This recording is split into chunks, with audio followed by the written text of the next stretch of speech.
Thank you for joining us around the fire. For more information or to make a donation, please visit randomactsnetwork.com. Now, want to hear a scary story?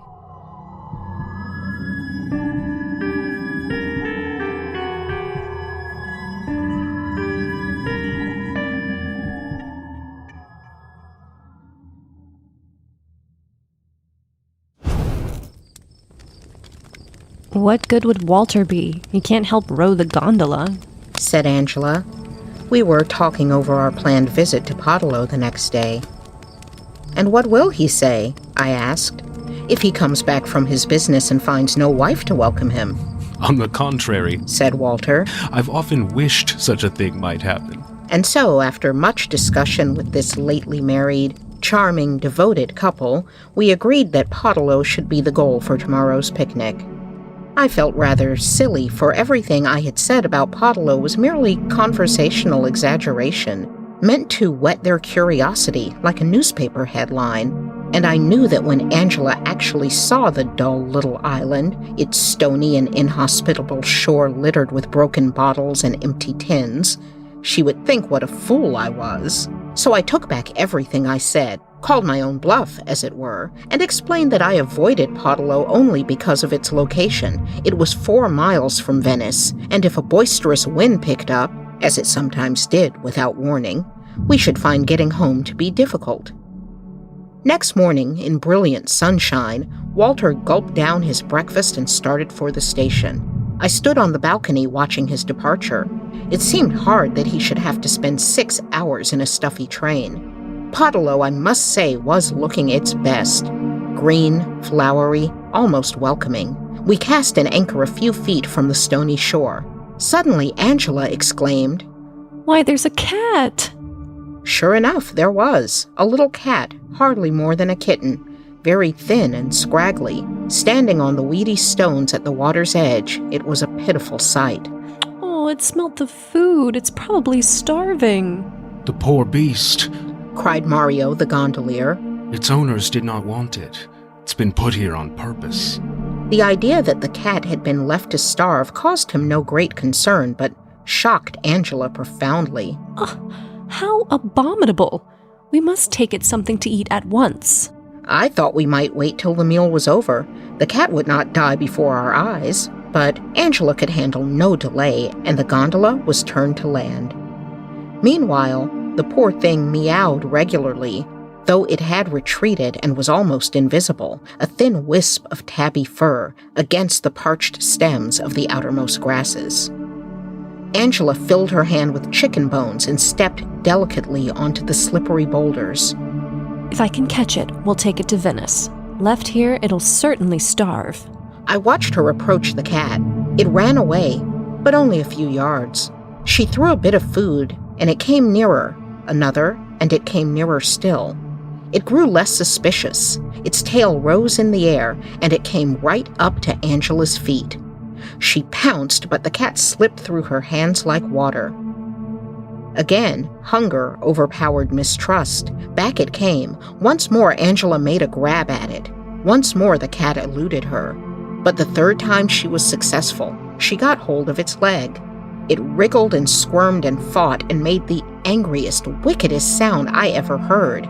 Instead of growing louder as its fury mounted, the sound decreased in volume, as though the creature was choked by its own rage.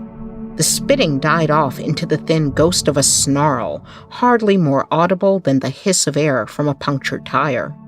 Poor beast. She ought not to treat it like that. His face gleamed with satisfaction when, intimidated by the whirling claws, she let the cat drop. It streaked away into the grass, belly to the ground. I nearly had it. I think I shall throw a coat over it next time. Angela climbed back into the boat and ate her asparagus in silence. I began to wish we hadn't come to Podolo. It was not the first time a picnic there had gone badly. I tell you what, if I can't catch it, I'll kill it. I could do it quite easily. It's only a question of dropping one of these boulders on it. Mario was horror-struck. Starvation was in the course of nature, but to deliberately kill it? It may be a messy business, but it'll soon be over. Poor little thing.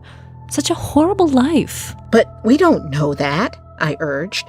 If it could speak, it might say it preferred to live at all costs. But I couldn't move Angela from her purpose. Let's go explore the island until it's time to bathe. The cat will be over its fright by then. I promise I won't murder it, except as a last resource. The word murder lingered unpleasantly in my mind. You couldn't imagine a better place for one.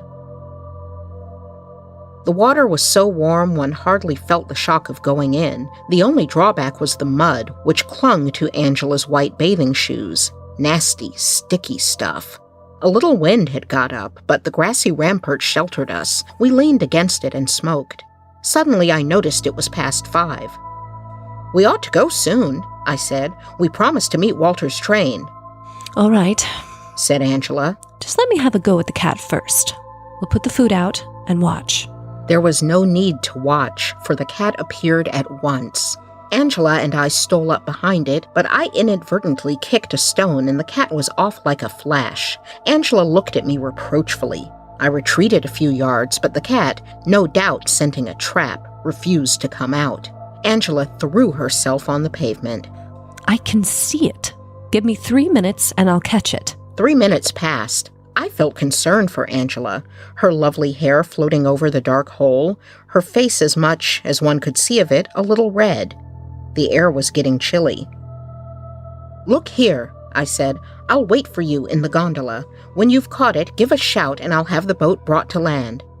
Angela nodded. She dare not speak, for fear of scaring her prey. From the gondola, I could just see the line of Angela's shoulders. Mario stood up, eagerly watching the chase. She loves it so much that she wants to kill it. "We ought to start," I called across the water. "Walter will be waiting at the station and wonder what has happened." Her mind was clearly on something else. Oh, he'll find his own way home. More minutes passed. One must have patience with ladies. I tried a last appeal. "What luck, Angela? Any hope of catching him?" There was a pause. Then I heard her say, in a curiously tense voice, I'm not trying to catch him now. We were irrevocably late to meet Walter, and the need for immediate hurry passed. Wrapped in a blanket to escape the winds, I fell asleep. Almost at once, it seemed, I began to dream. In my dream, it was night. We were hurrying across the lagoon trying to meet Walter's train. I stopped rowing and looked around. The seat behind me was empty. "Angela!" I cried, but there was no answer. I grew frightened. "Mario!" I shouted. "We have left her behind. We must go back at once." The gondolier stopped rowing and turned towards me. I could just distinguish the wild look on his face. We loved her, and so we had to kill her. An uprush of panic woke me. I was restored to the sunshine. At least I thought so. In the ecstasy of returning to consciousness, I opened my eyes to the daylight, but they didn't receive it. I wondered if I was fainting, but a glance at my watch explained everything. I had slept past 8 o'clock. Mario slept on the deck. Before I had time to speak, he opened his eyes, like a dog. You went to sleep, so I did too. We both laughed. Is Angela asleep, or is she still trying to catch the cat? That's where she was, but I can't see her now. We strained our eyes towards the island, much darker than the surrounding sky, and called for her. There was no answer, no sound at all but the noise of the waves. The cat wasn't big enough to hurt her, was it? No, I said. It might have scratched her. She was trying to kill it, wasn't she? I nodded. In this country, we are not accustomed to kill cats. I asked him to call for her again. His voice was stronger than mine. Mario obeyed with a shout that might have raised the dead, but no answer came. "Well," I said briskly, trying to conceal my agitation, "we must go look for her." Mario didn't answer. "Walter will be getting worried." I could not understand why Mario, usually so quick to execute an order, did not move. He was staring straight in front of him. There's someone on the island, he said at last. but it's not her. Mario bent forward and touched the ground with his free hand. It was a man, then? I asked. I have a pocket knife, but the blade is only so long. Within a couple of minutes, we had beached. Mario kept the oar in his hand. We were standing by the place where we had last seen Angela. The grass was broken and bent. She had left a handkerchief as though to mark the spot. Otherwise, there was no trace of her. He must have anchored round the other side, I said, but let's look here first. It didn't walk like a man. We climbed the grassy rampart and began to walk round the shallow curve, stumbling over concealed brambles. From our little eminence, we could see clusters of lights twinkling across the lagoon, but no boat. We stared at each other, bewildered. Are you quite certain it wasn't Angela you saw? I asked. How could you tell in the darkness? She was wearing a white dress, said Mario at last. This one is in all black, and it looked like a man's head. I felt a curious sensation in my spine. Mario, I said, do you think he's got anything to do with her not being here? Mario didn't answer. I don't understand why he doesn't speak to us. Perhaps he can't speak. Anyhow, we are 2 against 1. Come on. We soon lost sight of each other in the darkness, but I heard Mario swearing as he scratched himself on the thorny acacias. Right at the corner of the island, close to the water's edge, I found one of Angela's bathing shoes. She must have taken it off in a hurry, for the button was torn away.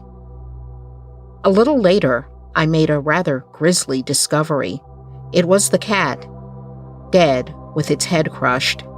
The pathetic little heap of fur would never suffer the pangs of hunger again. Angela had been as good as her word. I was just going to call Mario when the bushes parted, and I was swept off my feet. Something hurled itself upon me, alternately dragging and carrying me until I was pitched into the gondola and felt the boat move under me. Mario! I gasped. We can't go away. The gondolier's white face stared silently. He was rowing with all his strength. The island began to recede. After a while, he sat down beside me and whispered, When I found her, she wasn't quite dead. I began to speak, but he held up his hand. She asked me to kill her. Before it comes back, she said. I looked behind us. Transparent darkness, save for one shadow that stained the horizon black. Podolo. Mario bent his head nearer, but his voice was almost inaudible. And then she said, Speak up, I cried. It is starving too. And it won't wait.